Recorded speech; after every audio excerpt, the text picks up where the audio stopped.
Bonjour tout le monde, j'espère que vous allez bien ce matin. Je me présente Stéphane Quentin, transformateur conférencier, lesner.com. Et ce que j'aimerais faire avec vous aujourd'hui, c'est vous parler de la première formation, ou une des premières formations que j'ai créées quand j'ai commencé à travailler en entreprise. Ça fait déjà 16 ans que je donne ce cours-là. C'est la formation « Je gère mon temps POP ». Le POP. C'est quoi le POP? Planifier, organiser, prioriser. Dans cette formation-là, on voit ensemble comment planifier ce qu'on veut faire et la manière de le faire, comment prévoir tout ce qui est prévisible et prévoir du temps pour ce qui est imprévisible, comment s'organiser avec les 5 S japonais pour avoir un environnement, un espace de travail qui sert, attention, à travailler et prioriser. Prioriser, faire la différence entre ce qui est urgent et ce qui est important. Les gens de nos jours, mea culpa, ont beaucoup de difficultés à faire la différence entre la vitesse d'exécution et la vitesse de transmission. La vitesse de transmission, c'est la vitesse de la lumière. Le courriel, tu l'envoies, il est rendu, c'est de la fibre optique. La vitesse d'exécution, c'est la vitesse de l'humain. Si vous avez quelqu'un dans votre entourage, par exemple, qui a tendance souvent à vous envoyer un courriel et vous téléphonez par la suite, vous dites « Hey, je t'ai envoyé un courriel, comment ça tu ne m'as pas rappelé? » Il y a une éducation à faire, là. Cette personne-là ne fait pas la différence entre la vitesse de transmission et la vitesse d'exécution. Alors, une des histoires qu'on m'a racontées il y a des années, que j'utilise encore aujourd'hui, 16 ans plus tard, dans ma formation POP, c'est l'histoire du vieux prof. Alors, le vieux prof, il rentre dans une grande salle d'auditorium au lycée en France. Et là, la salle est bondée d'étudiants, évidemment. Et il dépose un pot maçon. On va faire semblant. Et là, il prend le pot maçon, le gros pot en verre, et il prend des cailloux, et il commence à remplir le pot de cailloux. Et il remplit le pot de cailloux, et il n'a pas dit un mot, là. Les élèves le regardent, ils se posent des questions, ils disent « Mon Dieu, qu'est-ce qui se passe avec ça? »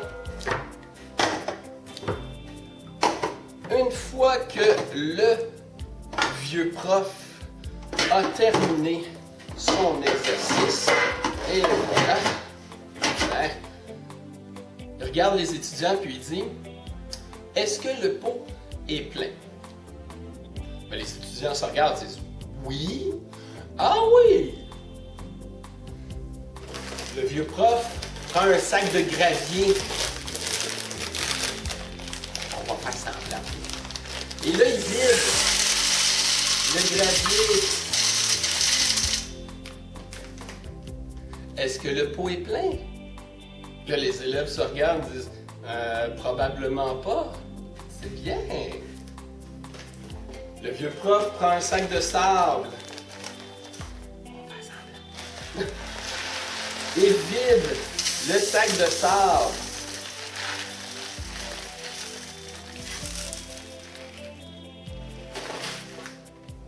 On va le faire en une prise.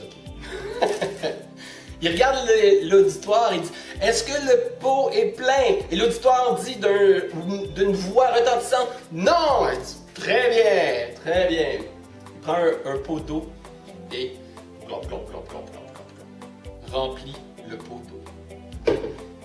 Il regarde les étudiants et dit « D'après vous, quelle est la conclusion qu'on peut tirer de cet exercice? » Alors, il y a un élève en avant qui est un petit peu plus téméraire, qui lève la main, il dit « Je pense que moi, je l'ai compris. » Il dit « Vas-y. » Même si on s'imagine que notre horaire, notre agenda est rempli, dans le fond, si on se force, là, on peut toujours trouver de la place pour d'autres choses. Le professeur le regarde et il dit « C'est pas ça du tout. » La conclusion qu'on doit tirer de cet exercice-là, c'est si je n'avais pas commencé par mettre les gros cailloux, j'aurais jamais été capable de les rentrer par la suite. Quels sont les gros cailloux dans votre vie? Votre famille, vos enfants, vos passions. Si on remplit notre horaire de pécadilles, et après ça, on arrive pour rentrer les gros cailloux, ce qui nous passionne vraiment, ce qui nous tient à cœur, et puis il n'y a plus de place, ça ne rentre plus. Ben, c'est normal. Commencez par rentrer les gros cailloux de votre vie dans votre horaire et tout le reste va pouvoir s'ajuster tout alentour. Et le vieux prof prit ces choses, se leva et quitta la salle. Merci beaucoup. Bonne journée!